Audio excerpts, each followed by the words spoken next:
ada banyak pertanyaan seputar pertengahan di Sya'ban ini. Sampai terakhir kami dapati kemarin di Jakarta tentang pertanyaan tersebut. Bagaimana tentang keterangan-keterangan hadis yang menyebar seputar keutamaan atau amalan-amalan di pertengahan Sya'ban, khususnya baik di malam Sya'bannya ataupun di siangnya. Penting kami sampaikan, setidaknya hadis-hadis seputar pertengahan Sya'ban kita bisa dapati ada satu yang kualitasnya sahih, ada satu yang kualitasnya dhaif, dan selebihnya umumnya palsu. Ya, selebihnya umumnya palsu. Saya ambil contoh yang palsu misalnya. Anda bisa temukan ini di kitab Ibnu Majah. Kalau punya kitabnya Sunan Ibnu Majah jilid pertama halaman 421, atau di Sunan Al-Baihaqi Syu'abul Iman jilid ketiga halaman 387, atau kalau Anda memiliki kitab Silsilah Al-Ahadits Ad-Dha'ifah karya Syekh Muhammad Nasiruddin Al-Albani, Anda bisa temukan di nomor hadis 2132. Baik, riwayat ini disampaikan oleh seorang bernama Ibnu Abi Sarba. Beliau mengatakan menerima dari Ibrahim bin Muhammad, beliau menerima dari Muawiyah bin Abdullah bin Ja'far, disampaikan dan disandarkan pada sahabat Ali bin Abi Thalib. Alhamdulillah. Hadisnya barangkali sangat populer, pernah Anda dengar.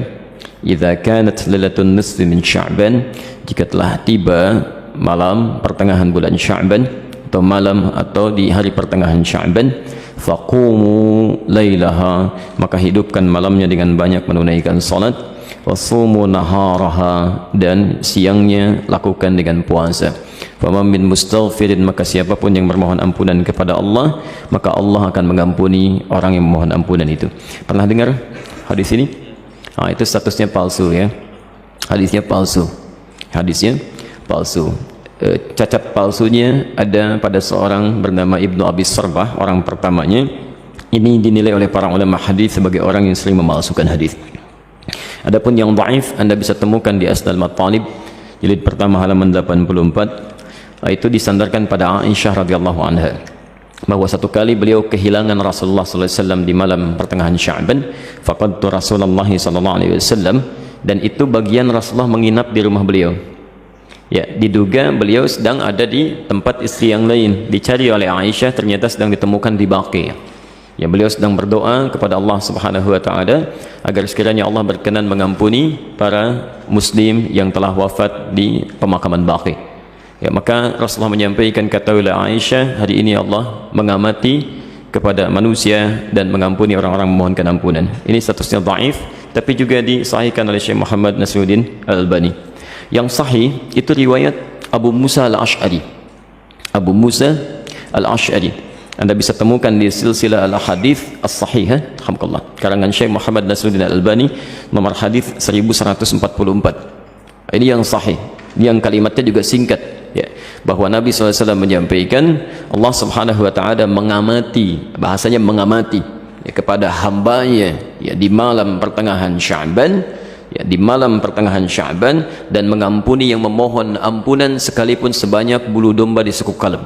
Nah, itu yang sahih, ya.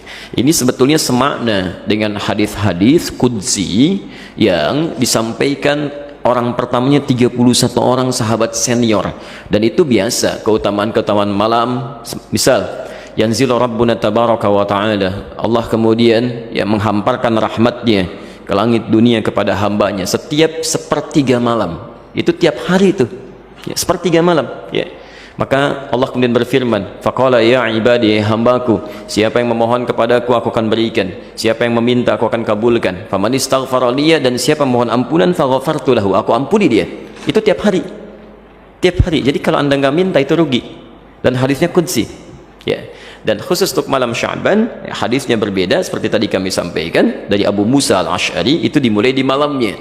Kalau tiap hari di penghujung malam. Nah, jadi ini yang sahih. Dan amalannya Nabi tidak menyebut spesifik. Karena itu sahabat itu banyak beramal saja, ya. Ada yang kemudian salatnya qiyamul lail, yang tahajud, ya. Ada yang banyak beristighfar, macam-macam. Dan tidak ada amalan spesifik. Jadi kalau misalnya ada amalan-amalan spesifik menunjukkan di malam itu, ya itu sesungguhnya hadis-hadis yang disepakati oleh para ulama itu hadis palsu. Misal hadis yang mengatakan bahwa bangun di malam Sya'ban, tunaikan salat sekian rakaat, dibacakan dengan qul huwallah di awalnya dan sebagainya. Itu saking palsunya hadis itu, di kitab hadis palsu aja nggak ada. Ya, saking palsunya itu nggak ada. Ya. Itu dimunculkan kemudian dan disandarkan pada tabi'in bernama Khalid bin Ma'dan yang hidup di Damaskus pada saat itu. Beliau tidak melakukan itu. Beliau hanya menunaikan salat-salat sunnah malam gitu ya. Qiyamul lail, tahajud itu yang ditunaikan. Cuman orang salah menduga gitu ya. Jadi kalau Anda ingin hidupkan malamnya dengan ibadah-ibadah sunnah, silakan saja, boleh. Qiyamul lail, tahajud, baca Quran, istighfar itu standar, biasa. Dan ada keutamaan di situ. Kalau siangnya ingin puasa, boleh. Puasa ayyamul bid. Masya Allah sekarang kan merangkai itu. Kamis tanggal 12 kan kemarin, Jumatnya 13, Sabtu 14, sekarang 15. Antum masih boleh puasa. Ya, sekali khair. Baik, jadi sah-sah saja kalau siangnya ingin puasa, tapi jangan disandarkan pada keterangan-keterangan hadis yang bermasalah, ya. Termasuk ada yang fenomenal itu ya. Jadi zaman dulu nggak ada, sekarang ada tuh. Ya, bahwa pada saat pertengahan Sya'ban buku amalan manusia ditutup, ya. Pernah dengar itu? Baik, kalau ditutup artinya amalan kita nggak dicatat karena ditutup. Di antum bebas saja lakukan apa aja tuh karena nggak dicatat tuh, ya. Mau pinjam handphone teman, mau ngambil sandal di Baitur Rahim karena nggak dicatat tuh, ya. Karena tutupnya nggak dicatat. Dan mustahil buku catatan amal seorang hamba ditutup kecuali dia telah wafat. Ya, telah wafat. Dia ditutup tuh setelah wafat. Kalau dia masih hidup dia pasti terbuka, dia. Dan semua akan ditulis dan ditampakkan di akhirat nanti. Dalilnya sahih. Faman ya'mal mithqala dzarratin khairan yarah. Siapa yang berbuat satu kebaikan akan ditampakkan sekecil apapun. Ya, wa may ya'mal mithqala dzarratin syarran yarah. Yang ada hanyalah pena yang diangkat, yang tidak dituliskan. Itu pun bukan di pertengahan Sya'ban atau bahkan di Ramadan, bukan. Hanya dikhususkan pada 3 golongan tertentu. Rafi'al qalam an thalathin, kan? Atau an thalathah. Diangkat pena, tidak dituliskan hisabnya dari 3 golongan. Anis sabiyya hatta yahtalima, dari anak kecil sampai dia balik. Jadi kalau anak kecil tidak sholat, dia nggak dihisab oleh Allah sebelum dia balik. Itu diangkat penanya, tapi bukunya masih terbuka, catatannya ada. Dia.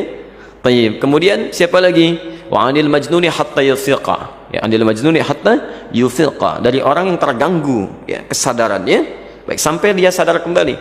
Yang disebut tidak waras dan sebagainya gitu ya. Nah itu tidak dihisab, tidak dihitung. Jadi kalau dia naik misalnya ngambil mangga Anda, dia lempar, kemudian dia ambil mangganya, Anda nggak usah marah karena Allah pun nggak hisab.